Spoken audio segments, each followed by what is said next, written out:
Hey everybody, welcome to another model building workshop. I am Mr. Allen. I'm coming to you from my basement workshop here in Providence, Rhode Island on behalf of the Community Libraries of Providence. And today I'm just going to do a little follow-up on the Ahmed Car Sd.Kfz 234/3. This is an old Testors Italeri kit. I think this is boxed back in the 80s. I think that's when this one came out. Yeah, 1983 is what it says on the back of the box. Is when this particular boxing was done. So yeah, this is an oldie, and I am following up because we had done a previous video on this a little while back. So I'm just going to update you as to where I am with the project, and I will talk about a few things that we talked about in the last video as well, just to recap. So this is where the project is right now.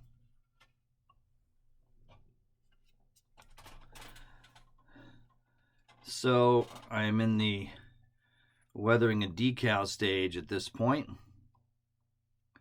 There's a few things left to do as far as there's a few accessories that still need to go on this vehicle. I do not have the exhausts on there. And most of the on-vehicle tools and equipment are not on here yet.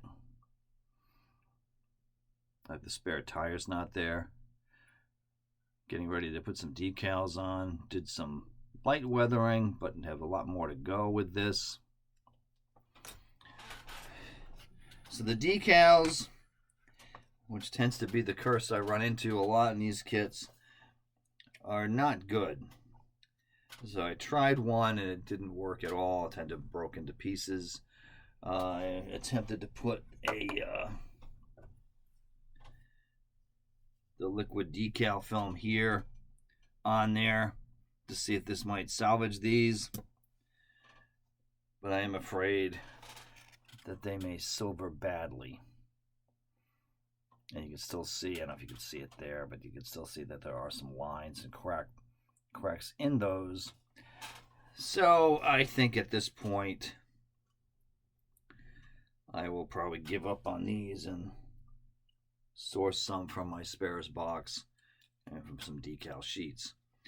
One thing that's interesting about the Testors Italeri version from the 80s anyway is that it only gave you the one marking option, and it was a very basic one which just had the national crosses on there, a couple license plates, and some stencil data, and that's all that was on this, because it was depicting a vehicle, as you can see here, that was left in the factory dark yellow, and when it reached the front lines, the unit in question never bothered to add camouflage painting beyond the dark yellow with this vehicle. And this one's documented in photographs from the time period. I think it was captured either by the U.S. or by British forces, I think in the Normandy campaign. So that's what this is depicting.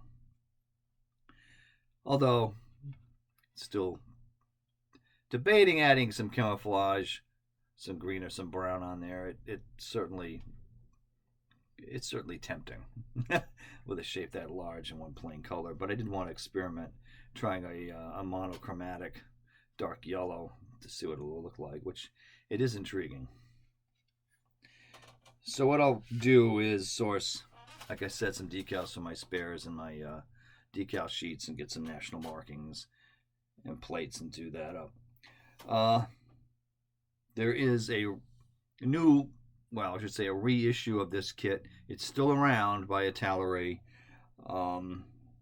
which has a nice decal sheet, and it's got markings for, I think, 3 different options now. When I believe what they have now in their kit, I think they have this one still in there as one of the options, but they also have one for, I think, the 8th Panzer Division in Czechoslovakia in 45, which has a really cool dapple of green and brown. And I think they also have the 20th Panzer Division, also from Czechoslovakia in 1945, with a similar dapple of green and brown. So those are certainly interesting as well. There weren't a lot of Panzer divisions that used this vehicle. And I think I just mentioned some of them. You know, would have been like the 20th Panzer Division, the 8th Panzer Division, from pronouncing it right, the Panzer Division in Normandy with the L emblem. The 116th, the Greyhound Division had it. I think the 11th and maybe the 7th Panzer Division. Anyway, you can Google this, and there's a list of the units that actually had these vehicles, and they tended to have about 3 each per division, so there weren't a lot of these really when you can consider. So yeah, I'm working on at this stage, if you can see that, trying to work on painting these tiny jerry cans. These aren't the best quality ones, but I'm trying to do with what I have here. I do have other sets, but these do have the straps on them. I figured I'd do one in Panzer Gray also for some contrast. It's always fun to have some extra color, especially when you're doing a single color vehicle. I'm working on, did a very quick base coat for the exhausts. Kind of just did a quick thing of rust with some steel.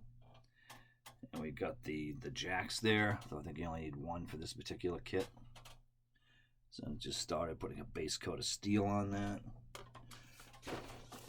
So with the rust colors, I'm going to use the set from Life Color. They have a box set of different shades of rust you can work through to create a good finish. This is one of those colors here, as you can see. This is the light shadow color. Yeah, there's a nice range from dark to light with that set, and you can really get some really nice effects with that. Of course, you can also use, which I use as a base coat here, the old Model Master Rust, just to get something started on there. And I got some other things here. You know, the spare tire, which I'm working on, which will sit in the back. It'll be like this on the back there. So that's happening. And there's other things like fire extinguishers and another shovel. And I did get some leftovers, shall we say, from another kit of some buckets, which I may add one. We'll see, since it didn't seem like the Germans went anywhere without their bucket. And if you look at wartime photos, you'll see that they're always dangling from the back of a tank. They always had a bucket with them, or pail, depending on how you want to call it. And then the other pipes for the exhaust here. So I still have that to do. So the big problem with this kit, as I mentioned in the previous episode on this, is that the interior is completely inaccurate, and you can see it. You can see quite a bit of the interior with this kit, since it is open top. I was hoping you wouldn't see much of anything with the gun there, but you do see quite a lot. And basically what Italeri did here is they put these shapes in there, and I'm just going to call them shapes, to make it look like there's stuff going on inside the vehicle. There are chairs for the driver, the 2 driver compartments. There's one in the front and one in the back. Sorry, front, back. Well, I guess it doesn't matter, right? Because you can drive in both positions equally. So, and they just give you a very basic chair there and a steering wheel, but not much more detail than that. There's no instrument panel or anything else there, no shifts or brake pedals or anything. The boxy looking things that are in there are supposed to look like ammo storage, but they're not. They didn't give you ammo racks, which would have been nice. I know the Dragon kit, at least from the pictures I've seen of that kit, does have an ammo rack, although even that kit, it's a small ammo rack, and you'd think there'd be a lot more shells for a vehicle like this than what's depicted in that kit as well. So, and there would be a folding seat on this side of the gun. I think it's on this side of the gun. There's a folding seat for perhaps this side. Anyway, there are folding seats that go with this gun for the crew to operate it, and they're not there. So that's a big weakness for this kit, is that the interior is terrible. So I may try something like this. This figure that I'm working on came from the Dragon models of the Sturm Artillery Crew set, which has been around a while. This guy's supposed to be an officer for Sturmgeschütz. Oops. But these uniforms are very basic for any armored car or armored vehicle crew, really. Just change the paint, change the colors, you know, put them in a black Panzer uniform. Or you could use a camouflage uniform as well for this kind of a thing. I think the second SS also used this, so there is an SS version out there if you wanted to do an SS version and do the camouflage that way. I believe the second SS had a few of these as well. Again, I Googled it and there was a list, which I think was easy to find, of who had these. So it's one of those things. So there's several factors here. There's the nostalgia factor of building this old kit and the joy of that. And to be honest, I did have a lot of fun working on this, and I still am having a lot of fun working on it. So there is that going for it. I think it looks nice. The interior, again, is a mess. If you work around that or come up with some way of rectifying that issue, I think you'd be good. I'm going to try, like I said, to disguise some of that with a figure and some other equipment in there that may mask that. I was debating putting like a camouflage tarp over it and putting it in a... I don't do dioramas very often, but I was debating putting in a diorama like of a rainy day where they have a tarp over it and the crew is kind of huddled. I was thinking of that possibility. But like I said, I'm not really a diorama builder, so... I should show you the underneath of this too, which has minimal detail, but there is some. Another factor with this kit is that you cannot make the wheels stirrable unless you do a lot of surgery. They're stuck in this one position. So if you wanted this to make it, you know, turning a corner, you'd have to do some work. That's something else that's kind of a weakness with the kit as well, but... So it's one of those things that for what it is and for the time period, I think it's fun. Did I enjoy building it? Yeah, and I still am. It's got shortcomings, but...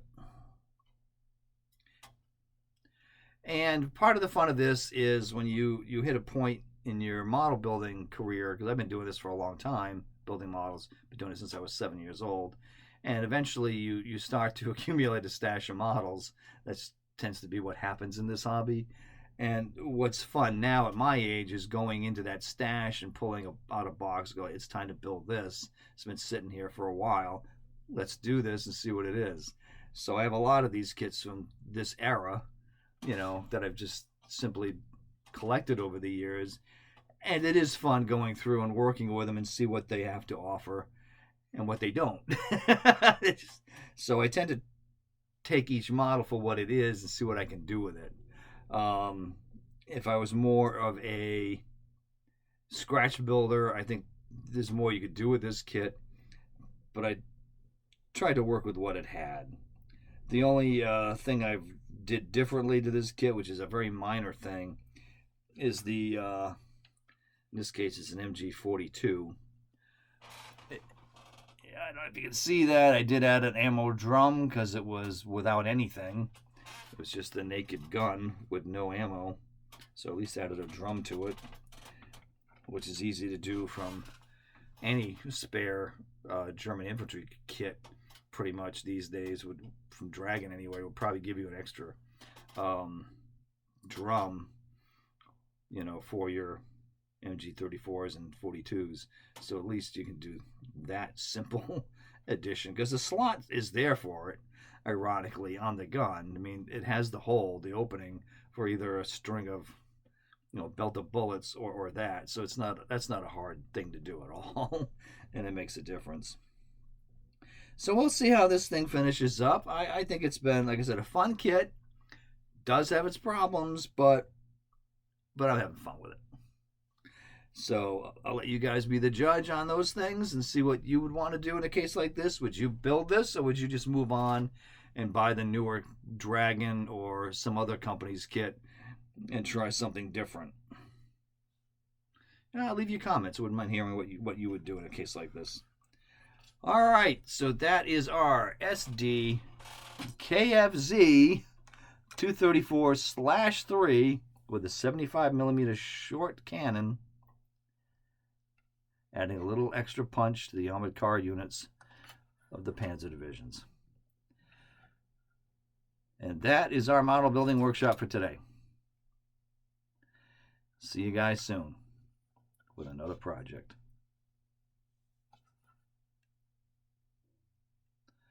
All right. Bye now.